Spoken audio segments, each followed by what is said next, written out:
Je vais vous présenter les composants qui constituent la boîte à presse-étoupe et le piston. Tout d'abord, concernant les types de corps de vanne, le corps à globe à double passage inversé se trouve à la figure 1 à 9, et le corps à angle à bride à la figure janvier 2010. De plus, la vanne à 3 voies utilisant un clapet équilibré est présentée à la figure janvier 2011, et le corps équipé d'une garniture à cage, d'un clapet équilibré et d'un siège souple apparaît à la figure janvier 2012. Un ensemble complet de boîtes à presse-étoupe comprend le presse-étoupe, le presse-étoupe mobile, l'écrou du presse-étoupe, l'anneau lanterne, le ressort de presse-étoupe et la bride de presse-étoupe, auxquels s'ajoutent, en tout ou partie, les goujons ou boulons de bride de presse-étoupe, les écrous de bride, l'anneau d'étanchéité, l'anneau racleur en feutre, les ressorts Belleville et l'anneau anti-extrusion. Les composants individuels du presse-étoupe sont visibles à la figure janvier 2013. Le piston est un élément mobile sensible à la pression qui transmet la force à la tige de l'actionneur à piston, comme illustré à la figure 1 à 7. Il s'agit des configurations globales des matériaux d'étanchéité appliqués au corps de vanne à globe. Je vais vous présenter l'actionneur à piston. L'actionneur à piston est un dispositif actionné par un fluide qui agit sur un piston mobile pour transmettre le mouvement à la tige de l'actionneur, comme indiqué à la figure 1 à 7. Cet actionneur se divise principalement en deux types. L'un est le type double effet, capable de fournir une puissance complète dans les deux directions. L'autre est le type à sécurité par ressort, où le ressort déplace la vanne dans la direction requise en cas de perte de l'énergie d'alimentation. Je vais vous présenter la structure de l'anneau en V en TFE standard et ses caractéristiques d'étanchéité. Grâce à sa conception de section transversale en V, l'anneau en V en TFE maximise la force d'étanchéité entre la tige de la vanne et le presse-étoupe et offre une haute résistance à la corrosion pour une large gamme de fluides grâce à l'inertie chimique du matériau TFE. En particulier, cette structure réduit la résistance au frottement lors du mouvement alternatif de la tige, améliorant ainsi la réactivité du positionneur tout en bloquant efficacement les fuites vers l'extérieur. Je vais vous présenter les modes de fonctionnement de l'actionneur à piston et la terminologie de divers composants de la vanne. L'actionneur à piston se divise en deux types, le mode double effet, qui peut produire une puissance complète dans les deux directions, et le mode à sécurité par ressort, qui déplace la vanne dans la direction nécessaire en cas de coupure de l'alimentation. Côté terminologie, le clapet est un terme générique désignant l'élément de fermeture, et l'orifice est l'orifice de régulation du débit de la vanne de régulation. L'anneau de retenue est un anneau fendu utilisé pour fixer une bride amovible sur le corps de vanne. L'actionneur inverse est une structure où la tige s'insère à mesure que la pression du diaphragme augmente. Une bague d'étanchéité est installée en haut du joug pour empêcher la pression du diaphragme de fuir le long de la tige de l'actionneur. Le soufflet en caoutchouc est un dispositif de protection empêchant l'entrée de corps étrangers dommageables dans la bague d'étanchéité de l'actionneur à piston, et la bague d'étanchéité, présente en paire haute et basse, assure l'étanchéité contre les fuites. Je vais vous présenter la structure d'étanchéité du cylindre et les termes relatifs au siège. Le cylindre de l'actionneur à piston est scellé pour empêcher les fuites, et des joints toriques en caoutchouc synthétique insérés dans les bagues assurent l'étanchéité du cylindre, de la tige de l'actionneur et de l'extension de la tige. Le siège désigne la zone de contact entre l'élément de fermeture et la surface correspondante qui permet la fermeture étanche de la vanne. La charge du siège et la force de contact n'est exercée entre l'élément de fermeture et le siège dans des conditions statiques définies. En pratique, le choix d'un actionneur pour une vanne de régulation spécifique se fait en ajoutant une marge pour la charge du siège à la force nécessaire pour vaincre les déséquilibres statiques, de tige et dynamique. L'anneau de siège est une partie de l'ensemble du corps de vanne qui fournit la surface d'assise pour l'élément de fermeture et peut constituer une partie de l'orifice de régulation du débit. Je vais vous présenter la bride amovible et le régulateur de ressort. La bride amovible est une bride qui s'insère sur le raccordement du flux du corps de vanne, généralement fixé en place à l'aide d'un anneau de retenue. Le régulateur de ressort est un raccord permettant d'ajuster la compression du ressort. Il est généralement monté via un filetage sur la tige de l'actionneur ou à l'intérieur du joug, permettant ainsi de régler le degré de compression du ressort. Ces deux composants sont des éléments assurant la connexion mécanique et le réglage dans l'ensemble de la vanne à tige coulissante. Je voudrais vous présenter les termes relatifs au réglage du ressort et à la garniture. Le réglage du ressort permet d'ajuster la compression du ressort en étant couplé au joug ou à la tige, tandis que le siège du ressort est une plaque qui maintient le ressort en place tout en offrant une surface plane pour le contact avec le dispositif de réglage. Le déséquilibre statique désigne la force nette exercée sur la tige par la pression du fluide agissant sur l'élément d'obturation et la tige, lorsque le fluide est au repos et dans des conditions de pression spécifiées. Le connecteur de tige est le dispositif qui relie la tige de l'actionneur à la tige de la vanne. La garniture de vanne désigne l'ensemble des composants internes d'une vanne qui module le débit du fluide contrôlé. Dans un corps de vanne à globe, elle comprend généralement l'élément d'obturation, le siège, la cage, la tige et la goupille de tige. La garniture à siège souple est une garniture utilisant un matériau facilement déformable, comme un élastomère ou un plastique, soit dans le composant d'obturation, soit dans le siège, afin d'obtenir une fermeture étanche avec des forces d'actionneur minimales. Passons maintenant au corps de vanne et à la configuration des pores. Le corps de vanne supérieur est un demi-boîtier accueillant les composants internes, doté d'un raccordement de flux. Il comprend généralement un moyen d'étanchéité contre les fuites le long de la tige et un moyen de montage de l'actionneur sur le corps de vanne divisé. Le corps de vanne constitue la principale limite de pression de la vanne, fournissant les extrémités de raccordement à la tuyauterie et le passage du fluide, tout en supportant les surfaces de portée et l'élément d'obturation.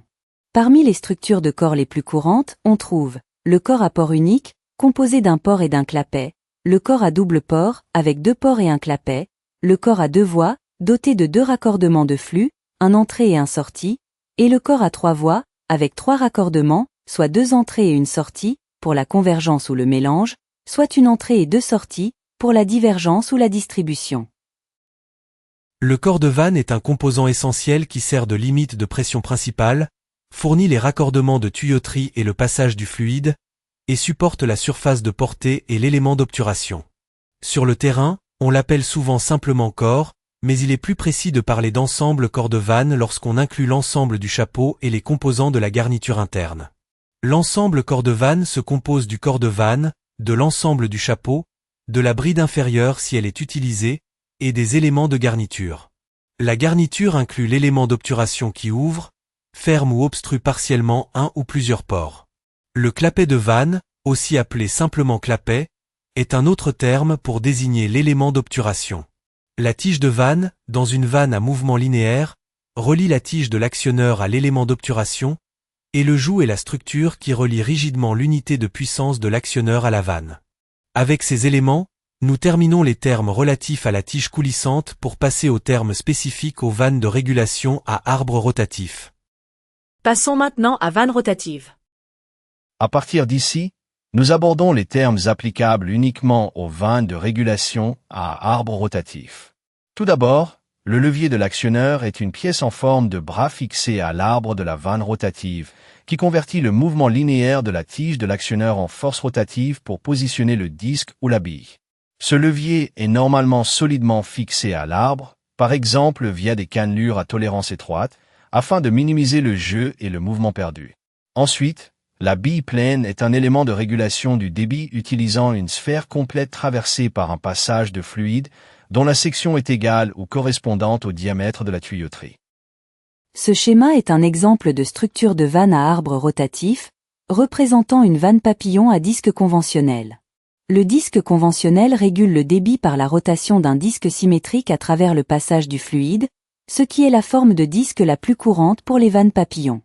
Notez qu'il s'agit d'une illustration destinée à montrer la forme des composants, sans description textuelle supplémentaire. Ce schéma présente la structure d'une vanne à disque excentré, correspondant à la figure 14 qui regroupe les structures typiques de vannes de régulation à arbre rotatif. Le disque excentré est conçu pour suivre une trajectoire légèrement décentrée lors de l'ouverture en raison de la position de connexion entre l'arbre et le disque. Cela permet au disque de se détacher rapidement du joint dès l'ouverture, réduisant ainsi la friction et l'usure. Voici une configuration typique de vanne de régulation utilisant le système à arbre rotatif Rotary Shaft. Ce schéma illustre la structure interne et le principe de fonctionnement des vannes de régulation à commande par arbre rotatif. La bille segmentée est un élément de régulation du débit, utilisant une sphère partielle percée d'un passage de fluide. La forme la plus courante est la bille à encoche en V, dont la surface sphérique partielle, polie ou plaquée, pivote contre la bague d'étanchéité sur toute la plage de course. L'encoche en V de la bille permet une grande rangeabilité et produit une caractéristique de débit équipourcentage. Ici, on peut considérer que la bille et le disque remplissent une fonction comparable à celle du clapet d'une vanne de régulation à globe. En d'autres termes, en pivotant, il modifie la taille et la forme du flux en ouvrant plus ou moins la zone d'étanchéité au fluide. Enfin, le disque conventionnel est l'élément de régulation symétrique utilisé dans les variétés les plus courantes de vannes papillon rotatives. Les disques se déclinent en plusieurs types selon leur forme. Le disque conventionnel est généralement limité à une rotation maximale de 60 degrés pour les services d'étranglement en raison de couples dynamiques élevés. À l'inverse, le disque à conception dynamique possède un contour conçu pour réduire le couple dynamique lors de rotations importantes, ce qui le rend adapté à l'étranglement avec une rotation du disque allant jusqu'à 90 degrés. Le disque excentrique, grâce à la position de connexion entre l'arbre et le disque, suit une trajectoire légèrement excentrée lors de l'ouverture, s'écartant ainsi du joint dès l'ouverture pour réduire la friction et l'usure. Enfin, la vanne sans bride est un modèle courant pour les vannes de régulation à arbre rotatif. Elle est fixée entre des brides de classe en scie par de longs boulons traversants, et on l'appelle aussi corde vanne de type Waffer. Je vais maintenant vous présenter les caractéristiques de conception et les composants principaux des vannes de régulation rotative. Tout d'abord, le système à clapet excentrique permet au clapet de s'engager et de se désengager du siège selon un mouvement de came, ce qui réduit la friction et l'usure, et s'avère avantageux pour les procédés fortement érosifs. Concernant la direction du flux, un flux inverse peut se produire lorsque le fluide s'écoule du côté de l'arbre vers l'arrière du clapet. Selon la conception de la vanne, on peut soit accepter ce flux bidirectionnel, soit devoir modifier la liaison de l'actionneur. Enfin, le roulement à rotule de la partie commande est un composant essentiel qui convertit le mouvement linéaire de l'actionneur en force rotative tout en minimisant le jeu. Par conséquent, lors de la connexion d'un actionneur alternatif standard à un corps de vanne rotatif, on utilise généralement une liaison équipée de 2 roulements à rotule. Je vais vous présenter la configuration essentielle des vannes de régulation à arbre rotatif. Ce type de vanne régule la capacité de la vanne en faisant pivoter un élément d'obturation, biplane, bipartiel, disque ou clapet, dans le flux, comme illustré à la figure janvier 2014. Pour convertir la poussée linéaire de l'actionneur en force rotative, on utilise des roulements à rotule. Si l'on applique un actionneur alternatif classique à une vanne rotative, 2 roulements sont nécessaires, alors qu'un actionneur spécifiquement conçu pour les vannes rotatives n'en nécessite qu'un seul, réduisant ainsi le mouvement perdu.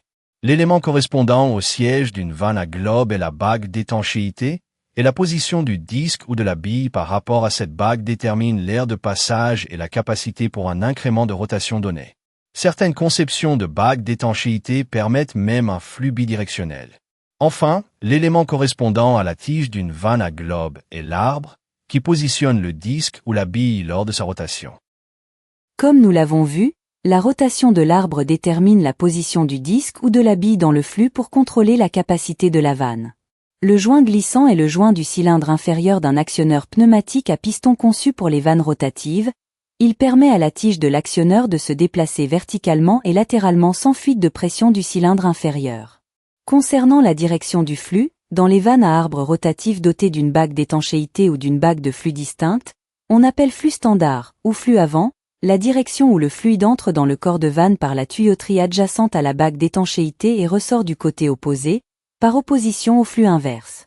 Enfin, le montage à pivot, trunnion, est un mode de fixation du disque ou de la bille sur l'arbre de la vanne ou l'arbre court, supporté par 2 roulements diamétralement opposés. Passons maintenant à fonctions et termes. À partir d'ici, je vais vous présenter les termes relatifs aux fonctions et aux caractéristiques des vannes de régulation. Le bench set est l'opération d'étalonnage de la plage du ressort de l'actionneur pour tenir compte des forces du procédé agissant lors du service.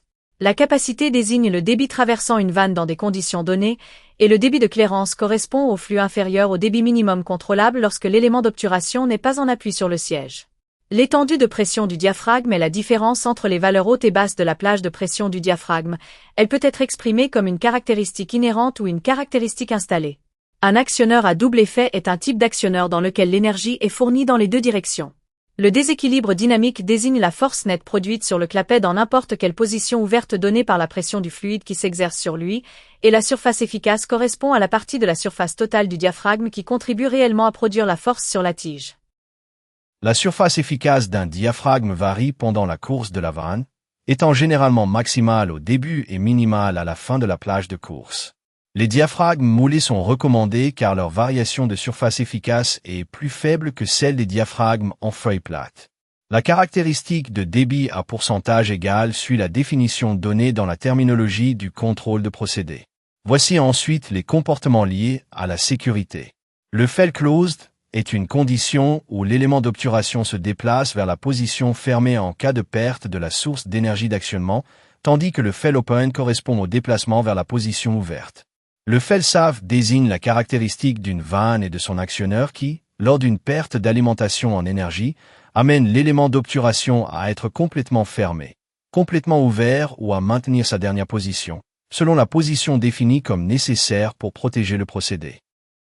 L'action de sécurité fail-safe peut être mise en œuvre en utilisant des commandes auxiliaires connectées à l'actionneur. La caractéristique de débit désigne la relation entre le débit traversant la vanne et le pourcentage de la course nominale lorsque celle-ci varie de 0 à 100%. Ce terme doit toujours être explicitement désigné comme étant soit une caractéristique de débit inhérente, soit une caractéristique de débit installé. Le coefficient de débit CV est une constante liée à la géométrie de la vanne pour une course donnée, utilisée pour établir la capacité de débit. Plus précisément, la valeur CV correspond au nombre de gallons US par minute d'eau à 60 degrés Fahrenheit qui traverse une vanne avec une perte de charge d'un psi, soit une livre par pouce carré.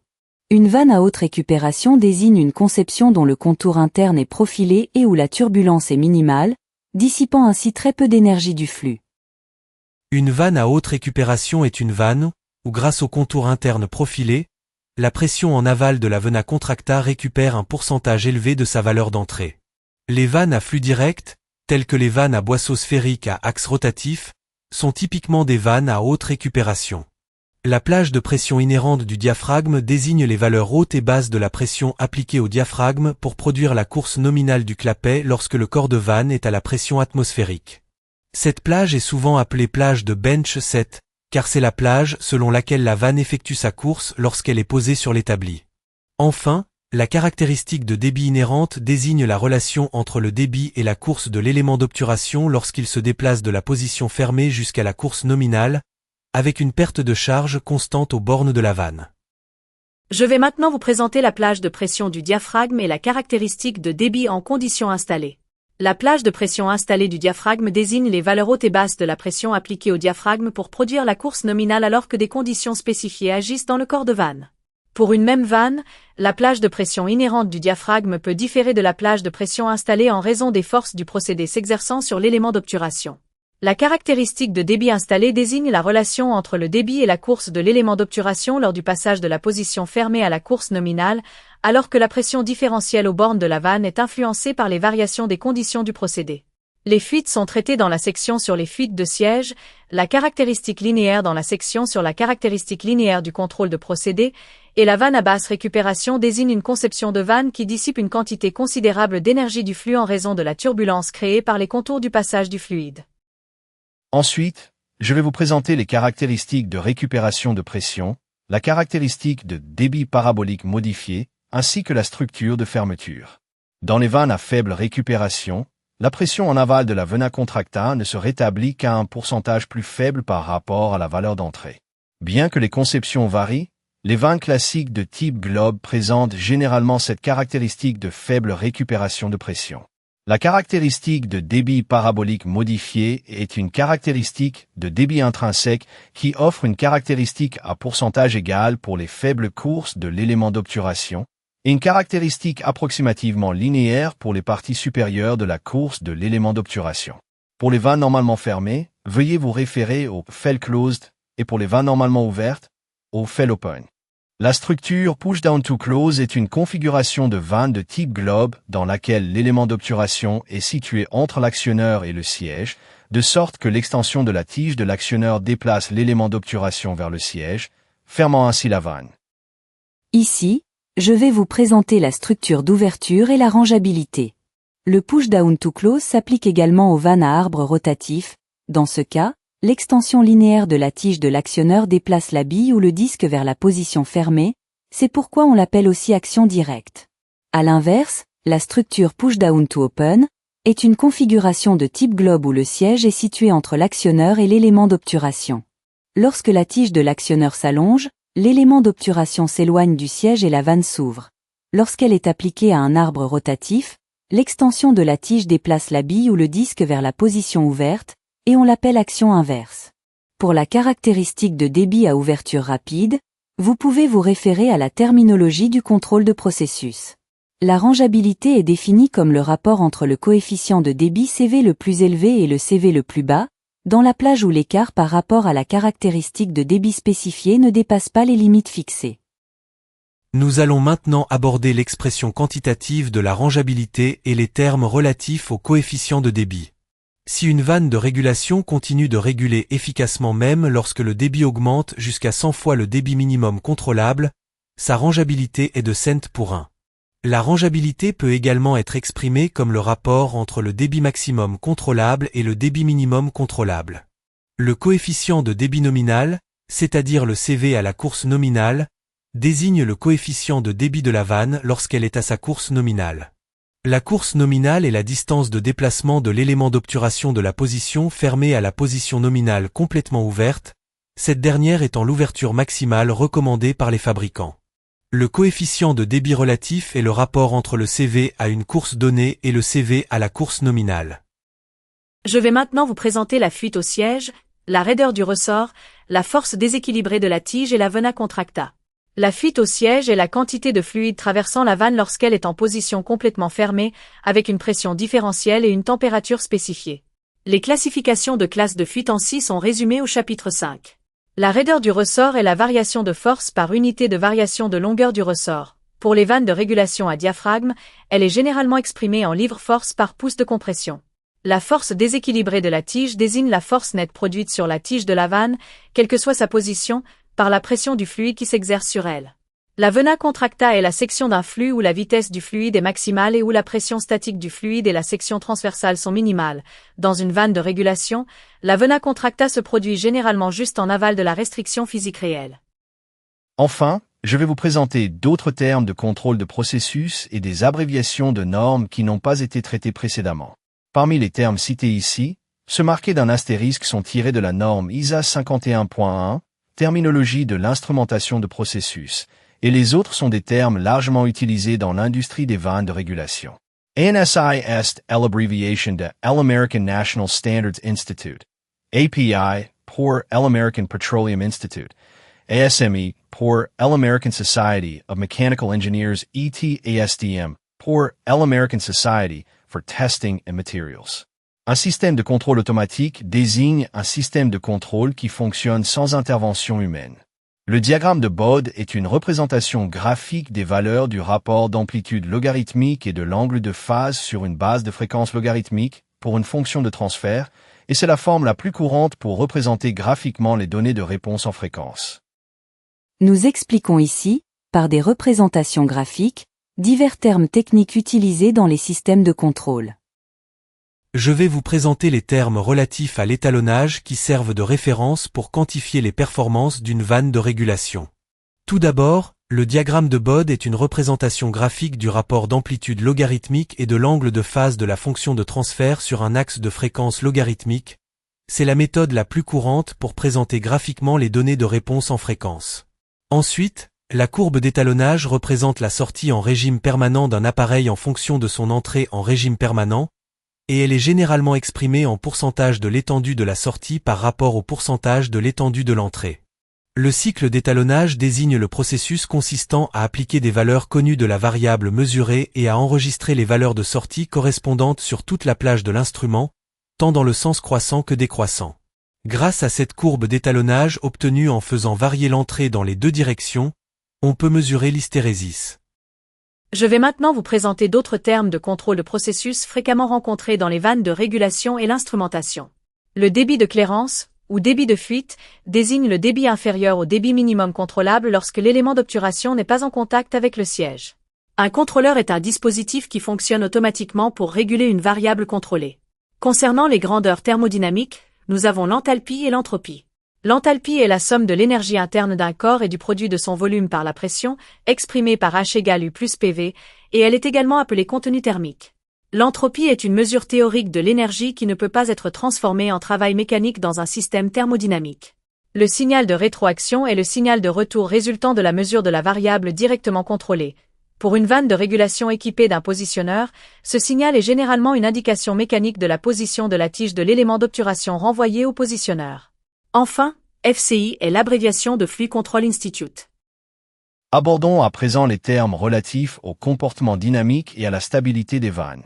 La caractéristique de réponse en fréquence représente la relation, en amplitude et en phase, entre les entrées sinusoïdales en régime permanent et les sorties sinusoïdales fondamentales résultantes en fonction de la fréquence. En faisant varier la fréquence d'essai d'entrée et en observant l'amplitude de sortie et le déphasage, on peut décrire le comportement dynamique du dispositif de contrôle. La dureté est la résistance d'un métal à la déformation plastique, généralement par indentation. Pour les plastiques ou le caoutchouc, elle désigne la résistance à la pénétration d'un pointeur dans sa surface. Le pompage, ou hinting, est une oscillation indésirable d'une amplitude significative qui persiste longtemps après la disparition des stimuli externes. Parfois appelé cyclage ou cycle limite, c'est la preuve d'un fonctionnement à la limite de stabilité ou proche de celle-ci. Dans les applications de vannes de régulation, le pompage se manifeste par une oscillation de la pression de charge appliquée à l'actionneur, causée par l'instabilité du système de contrôle ou du positionneur. Je vais vous présenter l'hystérésis ainsi que certains organismes de normalisation et termes de pression. L'hystérésis est un phénomène où l'effet produit par un changement de force s'exerçant sur un corps est retardé, comme c'est le cas pour la viscosité ou le frottement interne. L'ISA était l'abréviation de l'Instrument Society of America, et elle est aujourd'hui reconnue comme l'International Society for Measurement and Control. Concernant les termes de pression, on distingue la pression d'instrument et la pression de charge. La pression d'instrument est la pression de sortie d'un contrôleur automatique utilisé pour actionner une vanne de régulation. La pression de charge est la pression utilisée pour positionner un actionneur pneumatique, c'est la pression qui agit réellement sur le diaphragme ou le piston de l'actionneur. Si aucun positionneur n'est utilisé, la pression de charge peut être identique à la pression d'instrument. De plus, NAS signifiait à l'origine National Association of Corrosion Engineers, mais l'organisation a changé son nom en NAS International suite à son internationalisation, et ce n'est plus une abréviation. L'OSHA est l'abréviation de l'Occupational Safety and Health Act aux États-Unis. Enfin, voyons les termes relatifs aux fluides d'utilisation, aux limites, à l'étendue et à la répétabilité. Le fluide d'utilisation est le fluide, généralement de l'air ou un gaz, utilisé pour fournir l'énergie nécessaire au fonctionnement du positionneur ou du contrôleur automatique. Les limites opérationnelles désignent la plage de conditions de fonctionnement auxquelles un appareil peut être soumis sans altération permanente de ses caractéristiques de fonctionnement. L'étendue ou range désigne la région entre les limites dans laquelle une quantité est mesurée, reçue ou transmise, et elle s'exprime par des valeurs minimales et maximales, par exemple de 3 à 15 livres par pouce carré, de -40 à plus 212 degrés Fahrenheit, ou de -40 à plus 100 degrés Celsius. La répétabilité est une mesure de la proximité d'accord entre un certain nombre de mesures consécutives de la sortie pour une même valeur d'entrée, dans les mêmes conditions de fonctionnement et en approchant dans la même direction. Je vais vous présenter la méthode de mesure de la répétabilité, ainsi que les concepts de sensibilité, de signal et de séquençage d'amplitude de signal. La répétabilité est mesurée lors de parcours sur toute la plage. Elle est généralement mesurée comme une non-répétabilité et exprimée en pourcentage de l'étendue, span, sans inclure l'hystérésis. La sensibilité correspond au rapport entre la variation de l'amplitude de sortie et la variation de l'entrée qui l'a provoquée, une fois l'état stable atteint. Un signal est une variable physique dont un ou plusieurs paramètres transportent des informations sur une autre variable que le signal représente. Le séquençage d'amplitude de signal, ou split ranging, est une action dans laquelle deux ou plusieurs signaux sont générés, ou deux ou plusieurs éléments finaux de commande sont actionnés par un signal d'entrée, chacun répondant consécutivement, avec ou sans chevauchement, à l'amplitude de ce signal d'entrée. Je vais vous présenter 4 termes fréquemment utilisés pour les vannes de régulation. Tout d'abord, l'étendue, span, est la différence algébrique entre les valeurs limites supérieures et inférieures de la plage. Par exemple, si la plage est de 0 à 150 degrés Fahrenheit, l'étendue est de 150 degrés Fahrenheit, et si la plage est de 3 à 15 psi, l'étendue est de 12 psi. Ensuite, le stiction est la force nécessaire pour qu'un corps en contact avec un autre commence à se déplacer. La pression d'alimentation est la pression au niveau de l'orifice d'alimentation d'un appareil. Pour les valeurs courantes de pression d'alimentation d'une vanne de régulation, on utilise 20 psi pour une plage de 3 à 15 psi et 35 psi pour une plage de 6 à 30 psi. Enfin, l'erreur de 0 est l'erreur d'un appareil fonctionnant dans des conditions d'utilisation spécifiées lorsque l'entrée est à la valeur limite inférieure de la plage. Elle est généralement exprimée en pourcentage de l'étendue idéale.